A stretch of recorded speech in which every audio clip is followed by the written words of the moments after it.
ఇప్పుడు మనం చూస్తున్న మొక్క వచ్చేసి పైనాపిల్ మొక్క. చాలా తక్కువ మందికి అనుకుంటారు పైనాపిల్ అనేది కింద కాస్తుందని.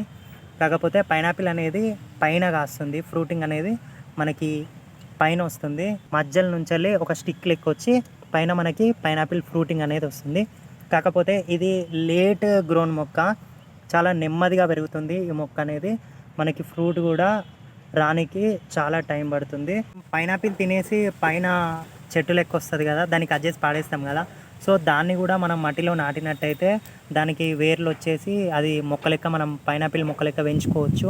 దీనికి ఫ్రూటింగ్ వచ్చినాక కూడా ఆ ఫ్రూట్ సైజ్ అనేది పెరగడానికి కూడా చాలా టైం తీసుకుంటుంది. నర్సరీలో దొరికే మొక్కలు అయితే ఏజ్డ్ మొక్క ఉంటుంది కదా, అవి పెట్టుకున్నట్టయితే మనకి ఫ్రూటింగ్ అనేది బాగా లేట్ అని కాకుండా కొంచెం టైం అనేది తక్కువ పడుతుంది. మరిన్ని ఇంట్రెస్టింగ్ వీడియోస్ కోసం మన ఛానల్ని సబ్స్క్రైబ్ చేయండి.